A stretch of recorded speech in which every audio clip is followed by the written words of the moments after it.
So ఉగ్రవాదాన్ని పెంచి పోషించే పాకిస్తాన్కు బిఎల్ఏ చేసిన ఈ ఆత్మాహుతి దాడి అనేది ఊహించని దెబ్బ కొట్టిందనుకోవచ్చా? అంటే వీళ్ళు ఎప్పటినుంచో ఆహ్, ఎదురు చూస్తున్నారు. అంటే బిఎల్ఏ ఆహ్, ఈ విధమైన చర్యలకు పూనుకుంటుందని పాకిస్తాన్‌కు తెలుసు. కానీ పాకిస్తాన్ యొక్క పరిస్థితి అనేక సమస్యలతో సతమవుతా ఉంది. వాళ్ళకి తిండి లేదు. పైగా ఆహ్, ఫ్యూయల్ అనేది దొరకడమే లేదు. అక్కడ అమ్మకానికి ఫ్యూయలే లేదు. ఏదో రేట్ సరే 50% పెరిగింది. రూ. 300 అయింది లీటర్. అది కూడా దొరకడం లేదది. కనుక అనేక కష్టాల్లో ఉన్నారు. ఈ సమయంలో బిఎల్ఏ చేసినటువంటి దెబ్బ ఇది అంటే ఆహ్, తిరుగులేని దెబ్బ ఇది. వాళ్ళు కోలుకోలేరు ఇప్పుడున్నటువంటి పరిస్థితుల్లో. మామూలు తిరుగుబాటు కాదిది. ఈ పాకిస్తాన్ యొక్క దుస్థితిని మనకు తెలియజేస్తుంది. బలూచిస్తాన్ లాస్ట్ ఇయరే మనకు తెలుసు. మనం ఆపరేషన్ సింధూర్ సమయంలోనే వాళ్ళు మమ్మల్ని ప్రత్యేక దేశంగా ఇచ్చేయండి, ప్రకటించండి అని చెప్పి యుఎన్ఓకు తర్వాత ఇండియాకు కూడా ఒక అప్పీల్ పెట్టుకున్నటువంటి విషయం మనందరికీ తెలుసు. వాళ్ళ జెండాను ప్రకటించారు. వాళ్ళ ఏమంటాము మ్యాప్ ను ప్రకటించారు. మీర్ యాక్ బలూచ్ అని చెప్పేసి వాళ్ళ యొక్క లీడర్, బలూచ్ లీడర్ ఇతను వాళ్ళ యొక్క ఆర్మీ లీడర్ ఇతనే మనకు కూడా పంపించారు.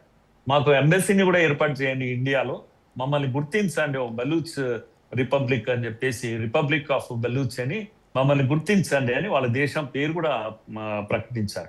మనం అప్పుడప్పుడు సోషల్ మీడియాలో కూడా చూసాము. ఒక మహిళ, ఈ బలూచ్ లేడీ కషీఫ్ చౌదరి అని చెప్పేసి, ఆమె బలూచ్ రిపబ్లిక్ సర్వీస్ కమిషన్ పరీక్ష కూడా పాస్ అయినటువంటి లేడీ. అక్కడ తాను బలూచ్ కు కమిషనర్ గా అపాయింట్ అయినట్టుగా మనం వీడియోలు చూసాం. అట్లా మెన్ ఉమెన్ తేడా లేదమ్మా అక్కడ. అందరూ కూడా బలూచ్ లో ఒక ఆర్మీ దీంట్లో పనిచేస్తున్నారు. కనుక మహిళా సైనికులు కనిపిస్తున్నారు. వాళ్ళు అంటే టెర్రరిస్ట్ అందామా లేకపోతే సైన్యం అన్నా మనకు తెలియదు. ఇప్పుడు ఈ ప్రకటన కూడా షైనాజ్ అనేటువంటి ఒక మహిళ, ఆర్మీ మహిళ ఈ ప్రకటన చేసింది. ముట్టడించినటువంటి ప్రకటన, ఇది మా పనే, మేమే చేశాము, పాకిస్తాన్ బుద్ధి చెప్పడానికే చేశాము అంటూ ఇంకొక మాట అన్నది. మనము గుర్తుపెట్టుకోవాలి ఎంత విరోచిత పోరాటం వాళ్ళదంటే, మనల్ని అణిచివేస్తున్నారు, బలూచ్ ప్రజలను అణిచివేస్తున్నారు పాకిస్తాన్. మన సంస్కృతి, మన యొక్క జీవన విధానాన్ని వీళ్ళు గుర్తించరు, ఏ రోజు కూడా గుర్తించరు. మనకు పౌర హక్కులు అనేవే లేకుండా పోయినాయి, కాలరాస్తుంది పాకిస్తాన్. కనుక బలూచ్ బిడ్డల్లా తిరగబడండి, మాతృభూమి విముక్తి కోసం ప్రాణాలైనా అర్పిద్దాం అనేటువంటి ఒక ప్రకటన ఒక మహిళా ఆర్మీ జవాను ప్రకటించిందంటే మనం చూడొచ్చు. పాకిస్తాన్ ఇస్లామిక్ కంట్రీ, ఇస్లామిక్ దేశము, ఇస్లామిక్ ప్రజలు ఉంటారు అక్కడ. కానీ మనం చూస్తున్నది ఎటువంటి తీవ్రవాద సంస్థ బిఎల్ఏ అంటే, మహిళలతో ఉన్నటువంటి, ఇజ్రాయెల్లో మీకు కనబస్తుంది ఆ విధమైనటువంటి మహిళలు, ఇది తుపాకీ గన్ ట్రైన్ ఉన్నటువంటి మహిళలు. అలాంటి మహిళలు మనకు బలూచిస్తాన్ లో కనిపిస్తున్నారమ్మా. కనుక పాకిస్తాన్ కు నేను అనుకుంటాను ఇది ఒక ఏమంటాము, మూతోడ్ జవాబు అంటాము. ఇప్పట్లో కోలుకోలేనటువంటి ఒక పరిస్థితి పాకిస్తాన్. సో బలూచిస్తాన్ లో జరుగుతున్న ఈ ఉద్యమాన్ని మనం స్వాతంత్ర పోరాటంగా భావించవచ్చా? ఎస్. ఎందుకంటే అది నిజంగా కూడా వాళ్ళు అంటే స్వేచ్ఛ ఇలాంటివి ఏమీ లేనటువంటి అణిచివేతతో గురవుతున్నటువంటి ప్రజలు వాళ్ళు. కనుక మనము బలూచిస్తాన్ ను కాస్త సింపథెటిక్ గానే చూడాల్సి వస్తుందమ్మా. ఎందుకంటే వాళ్లకు సంస్కృతి, సభ్యతలు అన్నీ ఉన్నప్పటికీ కూడా వాళ్ళ డెవలప్మెంట్ లేదు అక్కడ. పాకిస్తాన్ అంటేనే మనం అర్థం చేసుకోవాలి పంజాబ్ అని. పాకిస్తాన్ లో నేను ఇంతకుముందు చెప్పినటువంటి ప్రొవిన్సెస్ 4 చెప్పాను. కనుక పంజాబ్ లో లాహోర్ వాళ్ళ కేంద్రం, క్యాపిటల్ ఇది. లాహోరే బలమైన సిటీ, పెద్ద సిటీ పంజాబ్ లో. కనుక పంజాబే పాకిస్తాన్ ఏలుతుంటుంది అని అందరూ చెప్తారు. ఎందుకంటే ఆర్మీ ఆఫీసర్స్ అందరు పంజాబ్ లో ఉంటారు, అలాగే ప్రజానాయకులు కూడా పంజాబ్ లో ఉంటారు. మిగతా ప్రొవిన్సెస్ కి పెద్ద వాల్యూ లేదు. సింధులో కరాచీ అనే నగరం ఉంటుంది, మనకు తెలుసా, వ్యాపార కేంద్రం సింధు ఏమో. ఖైబర్ పఖ్తూన్ ఏమో కంప్లీట్ గా ఈ తాలిబాన్ లో ఉండేటువంటి ప్రాంతం. అదే ఖైబర్ పఖ్తూన్ ప్రాంతాన్ని కంప్లీట్ గా ఇప్పటికీ ఆఫ్ఘనిస్తాన్ వాళ్ళు, తాలిబాన్లు ఇది మా ప్రాంతం అని కొట్లాడుతున్నారు అక్కడ. కనుక ఖైబర్ పఖ్తూన్ ప్రాంతంలో అక్కడ శాంతి లేదు, అక్కడ వాళ్ళు కూడా గొడవ పడుతున్నారు. ఇక బలూచిస్తాన్ నేను ఇంతకుముందు చెప్పినట్టుగా సౌత్ వెస్ట్ ప్రాంతం, ఇది ఇరాన్ బార్డర్ గా ఉంటుంది.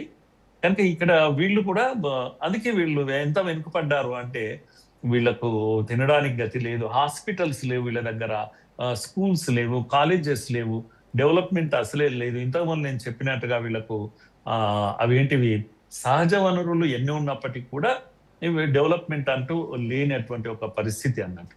కనుక ఇలాంటి ఒక వివక్షతో కూడుకున్న ప్రాంతం కనుక ఈ ప్రజలు తిరుగుబాటు అనేది చేస్తూ ఉన్నారు. ఇది 24లో జరిగినటువంటి దాడిలో కూడా చాలా మంది చనిపోయారు. అప్పుడు ఇదే దీనిపైన రైలు పైన దాడి చేశారు. 18లో కూడా ఈ దాడి జరిగింది. కనుక ఈ జాఫర్ ఎక్స్ప్రెస్ అనేది ఎందుకో ఏమో కానీ ఆ పాకిస్తాన్ ఆర్మీ వెళ్ళేటువంటి ట్రైన్ కనుక అందరూ దానిపైనే దాడి చేస్తుంటారు.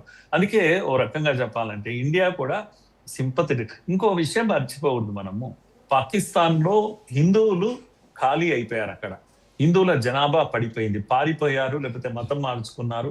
హిందువులు అనేవాళ్ళు ఆల్మోస్ట్ లేరు, 1% కూడా లేరు. కానీ ఇప్పటికీ హిందువులు ఎక్కడన్నా బ్రతుకున్నారు పాకిస్తాన్ లో అంటే ఒక్క బలూచిస్తాన్లే ఉన్నారన్న, పెద్ద సంఖ్యలోనే ఉన్నారు. ఎందుకు అంటే అక్కడ వాళ్ళపైన అణిచివేత లేదు.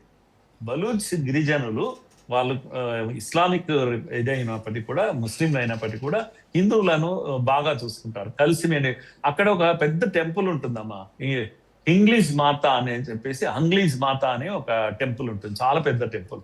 కనుక హిందువులు అందరూ అక్కడికి వెళ్తూ ఉంటారు. ఇలాంటి ఒక భిన్నమైన వాతావరణం బలూచిస్తాన్ లో ఉంటుంది.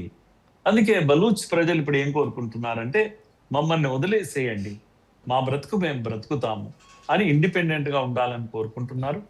మనం ఎప్పుడు గుర్తిస్తామో తెలియదు, కానీ ఎప్పుడో ఒకసారి గుర్తించక తప్పదు. యుఎన్ఓ కూడా వాళ్ళు రిక్వెస్ట్ చేశారు, ప్రత్యేక దేశంగా ప్రకటించాలి అనేది వాళ్ళ యొక్క కోరిక. మనకు ఐడియా ఉండాలి, బలూచ్ దగ్గరనే ఇది కూడా చైనా కూడా తన యొక్క నేవీ స్టేషన్ అక్కడ పెద్ద స్టేషన్ ఏర్పాటు చేసుకున్నది.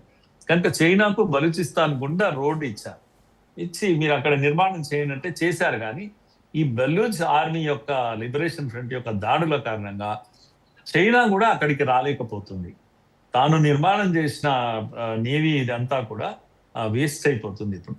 అలా పాకిస్తాన్ అనేక కుట్రలు చేస్తుంది, చైనాకు కొంత భాగాన్ని ఇవ్వడానికి, అమెరికాకు రేర్ ఎర్త్ మెటీరియల్స్ తీసుకెళ్ళమని చెప్పేసి ఇలా వేరే వేరే దేశాలకు ఇచ్చి అక్కడ ఉన్న బిఎల్ఏను కంట్రోల్ చేయాలనుకుంటుంది, తన చేత కాకపోవడం వల్ల. అందుకే ఇండియా కూడా ఒక భారతీయులుగా మనం కూడా సింపతి చూపిస్తున్నాం వాళ్ళపైన. పిఓకే కానీ, బలూచిస్తాన్ కానీ, ఈవెన్ పఖ్తూన్ ఏరియా కానీ, ఇవన్నీ కూడా ఎప్పుడో ఒకసారి ఎప్పుడు లిబరేట్ అవుతాయో తెలియదు. సింధ్ ప్రాంతంలో కూడా చాలా గొడవలు ఉన్నాయి. ఇప్పుడు సింధ్ ప్రాంతంలో కాస్త వ్యవసాయం బాగా జరుగుతుంది. మనందరికీ తెలుసు, సింధు నది నీళ్లు మనం ఆపేశాం కనుక ఫస్ట్ పంజాబ్కి వస్తుంది, పంజాబ్ నుంచి సింధు ప్రాంతానికి వస్తుంది. పంజాబ్ ఏమంటుంది, అక్కడ పెద్ద ఇది కట్టాలి, ఆనకట్ట కట్టాలి అనేటువంటి ఒక ప్లాన్ చేసి అది కనుక కడితే సింధుకు నీళ్లు అసలే ఉండవు. ఇవన్నీ గొడవలు ఉన్నాయి వాళ్ళ మధ్యన. నీళ్ళు అయితే ఇప్పుడు అసలే లేవు, మనమే ఆపేశాం. ఇలా పాకిస్తాన్ అనేక సమస్యల్లో ఉన్నటువంటి పరిస్థితుల్లో ఇప్పుడు ఈ రైలు పైన జరిగినటువంటి దాడి అవమానకరం. ఎందుకంటే ఆర్మీ జవాన్లు చనిపోయారు చాలా మంది. భయపడుతుంది ఒక రకంగా పాకిస్తాన్. ఇండియాతో యుద్ధం చేయడమా, ఇంకెవరితో యుద్ధం చేయడమా పక్కకు పెట్టేసి ఇప్పుడు ఆఫ్ఘనిస్తాన్తో యుద్ధం చేయలేకపోతుంది. ఆఫ్ఘనిస్తాన్కు ఇదేది ఎయిర్ ఫోర్స్ లేదు, అసలు నేవీ అంటే వాళ్ళకి తెలియదు. ఉన్నదంతా ఒకటి ఉందంటే గెరిల్లా పోరాటాలు చేస్తారు వాళ్ళు. కనుక చాలా బలంగా ఉంటారు. మనకు తెలుసు, అమెరికానే ఎన్నో ఏళ్ళు 2 దశాబ్దాలు దాంట్లో ఆఫ్ఘనిస్తాన్ అంటి పెట్టుకొని ఉండి వీళ్ళని ఓడించలేక పారిపోయింది అక్కడి నుంచి అమెరికా. అలాంటి బలమైనటువంటి వీళ్ళు అక్కడ ఉంటారు.